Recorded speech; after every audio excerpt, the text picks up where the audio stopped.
A saída 1 no arco associado ao estado D significa que a sequência foi reconhecida. Mas aí a seguinte pergunta se coloca: para qual estado deveria o arco a partir de D ir? Lembre-se que, pela especificação de nosso problema, duas sequências podem se sobrepor, fazendo com que o último da primeira sequência seja aceito, reconhecido como o primeiro da segunda sequência. Note que D é o último estado, mas a saída 1 ocorre devido à entrada aplicada em D. Isso ocorre quando nós usamos o modelo de Mealy. Esta é a nossa sequência caso não ocorra nenhum erro. O último na sequência reconhecida é claramente uma subsequência inicial da segunda subsequência, mas esse 1 em vermelho vem depois de um 0, que nessa ordem 01 não é uma subsequência inicial de 101. Por essa razão, ele deve representar o mesmo estado obtido a partir do estado inicial depois do primeiro 1, que corresponde ao estado B. Portanto, depois de D, se a entrada for 1, a máquina deve ir para o estado B e a saída ser 1. Vamos interpretar cada um dos estados de nosso reconhecedor de sequência. O estado A significa que nenhuma subsequência da sequência desejada ocorreu. O estado B significa que a subsequência 1 ocorreu. O estado C significa que a subsequência 1 ocorreu. O estado D, que a subsequência 0 ocorreu. O 1 partindo de D para B significa que o último 1 ocorreu e assim a sequência desejada foi reconhecida. Agora precisamos acrescentar outros arcos que correspondam às entradas não consideradas ainda. Por exemplo, suponha que a máquina está no estado A e, ao invés de chegar 1, chega 0. O que deve ocorrer com a máquina? Ela deve permanecer no estado A ou deve ir para outro estado? A mesma pergunta pode ser feita com relação ao estado B. Com relação ao estado C, suponha que ao invés de chegar a 0, tivesse chegado 1. E com relação ao estado D, suponha que ao invés de chegar 1, tivesse chegado 0. Esses são os arcos de transição de estados que devem representar a ocorrência de uma subsequência de entradas. Note que o arco 1 do estado C, para ele mesmo, implica que já ocorreram 2 ou mais 1s. Uma vez completada nossa máquina de estado com todas as alternativas possíveis, vamos agora preencher a tabela de estados. Nossa máquina possui 4 estados, uma entrada e uma saída. Por inspeção, verifica-se que, quando a máquina está no estado A e chega a um 0, ela deve permanecer no estado A e a saída deve ser 0. Mas se a máquina estiver no estado A e o próximo símbolo for 1, a máquina deve ir para o estado B e a saída 0. E assim sucessivamente preenchemos toda a tabela de estados. A máquina de estado escolhida foi do tipo Mealy, mas como seria a nossa máquina de estados para o modelo Moore? Para o modelo de Moore, lembremos que as saídas estão associadas aos estados. Por essa razão, é necessário acrescentar um estado I com o valor de saída 1 para o último 1 da sequência de entrada desejada. Esse novo estado I, embora aparentemente similar a B, deve gerar uma saída 1. Portanto, E é um estado com um comportamento diferente do estado B. O modelo de Moore para um reconhecedor de sequência normalmente possui mais estados que o modelo de Mealy equivalente. No modelo de Moore, as saídas estão marcadas dentro dos estados. Agora, os arcos, eles representam apenas a transição de estados. Foi necessário acrescentar um estado E, cuja saída é 1. Note que esse novo estado E apresenta o mesmo comportamento de B com relação ao próximo estado, mas ele apresenta uma saída diferente para o estado atual. Portanto, esses dois estados representam uma abstração diferente da história de entradas. A tabela de estados preenchemos fazendo inspeção do circuito, lembrando que na saída de máquina de Moore, a saída depende apenas do estado, portanto, não é necessário considerar a variação da entrada na coluna da saída. Como interpretamos essa tabela de estados? Quando a máquina está no estado A, se a entrada for 0, ela permanece no estado A, e se a entrada for 1, ela vai para o estado B. Estando no estado A, a saída é 0. Quando a máquina estiver no estado B, se a entrada for 0, ela volta para o estado A. Se a entrada for 1, ela vai para o estado C.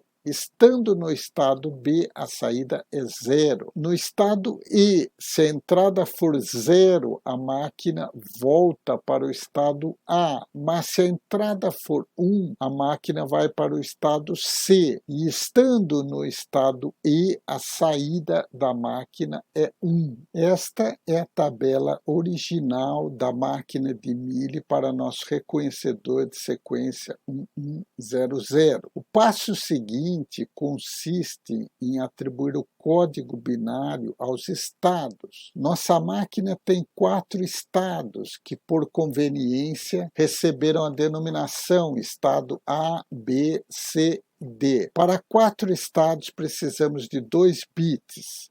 Ao estado A, vamos atribuir o código 00.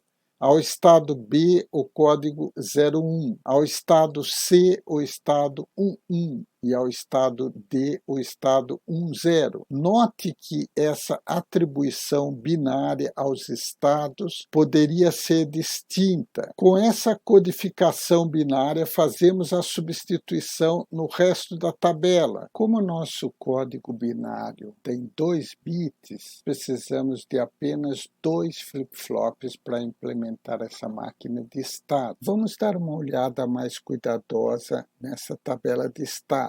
Essa coluna da esquerda corresponde ao estado atual. A próxima coluna corresponde ao próximo estado, quando a entrada x igual a 0. A coluna seguinte corresponde ao próximo estado, quando x igual a 1. Como estamos trabalhando como uma máquina de Mealy, precisamos considerar o valor das entradas x igual a 0 e x igual a 1 na saída Z. Temos 2 flip-flops. O primeiro flip-flop vamos chamar de DA, o segundo de DB. A coluna do próximo estado vamos dividi-la ao meio, de tal forma que a coluna da esquerda corresponde ao comportamento de próximo estado do flip-flop DA, e a coluna da direita, tanto para x igual a 0 como para x igual a 1, corresponde ao flip-flop DB. Com esses valores, podemos fazer a simplificação com mapas de Carnot da seguinte forma: o próximo estado para o flip-flop DA tem as seguintes características. Quando a máquina estiver no estado 11 e a entrada for 0, o próximo estado de DA será 1. Quando a máquina estiver no estado 01 e a entrada for x igual a 1, o próximo estado de DA será 1. Quando a máquina estiver no estado 11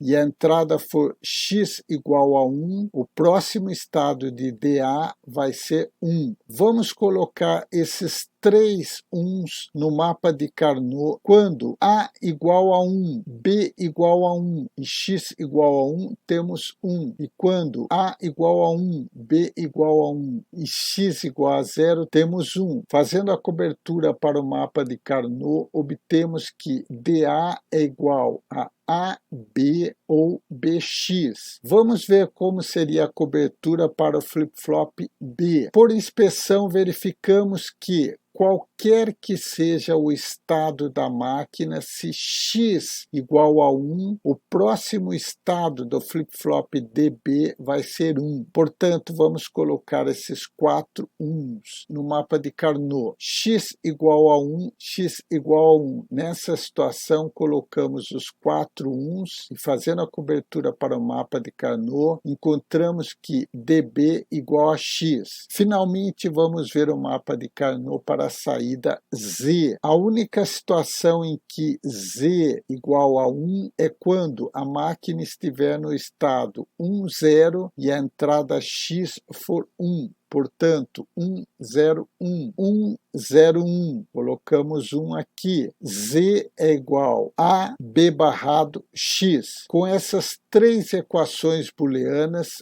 podemos construir o diagrama lógico esquemático. DA é AB ou BX. DA é A, B ou BX. DB recebe a entrada X. DB recebe a entrada X. E a saída Z corresponde a AB barrado X. Z corresponde a AB barrado X. Vamos analisar as formas de onda de saída do circuito reconhecedor obtidas com o simulador GHDL e GTK Wave. Temos o clock, o circuito ele é resetado inicialmente, mas em T0 o reset já foi para 0. Temos a entrada B e a entrada B negada, a entrada A entrada X, temos o estado atual B negado, A entrada X e a saída Z. Inicialmente, X igual a 0 e Z igual a 0. Na primeira borda de subida do clock, X igual a 1. Depois, X igual a 1 novamente, Z continua em 0. No terceiro clock, X está em 0, mas em T4, como essa máquina é uma máquina de Mealy, quando X assume o valor 1, a saída Z também torna-se 1. Lembre-se que Z é igual a B negado X. Antes mesmo da borda D5 chegar, a saída Z assume valor 1. Em T5, embora X continue em 1, Z igual a 0, porque A e B negado foram para 0. Esse comportamento da saída Z, que é sensível às variações da entrada X, pode ser um comportamento desvantajoso em relação à máquina de Moore para algumas aplicações. O nosso reconhecedor de sequência é utilizado pela indústria automobilística como cadeado eletrônico para impedir que uma chave falsificada possa dar partida no carro. Dentro da chave existe um pequeno chip com uma máquina de estados como essa. Quando a chave é introduzida no contato, a máquina vai para o estado wait. Quando o motorista aciona a chave tentando dar partida, um dispositivo de rádio base debaixo do capô do carro solicita a identificação da chave. Se a chave utilizada for a original, ela envia a sequência de bits. Essa máquina é uma máquina muito simples. Os estados são encadeados sem qualquer condição. E de onde vem a energia para que essa máquina de estado, esse pequeno chip dentro da chave funcione? A energia vem da própria onda eletromagnética emitida pelo dispositivo de rádio base debaixo do capô do carro.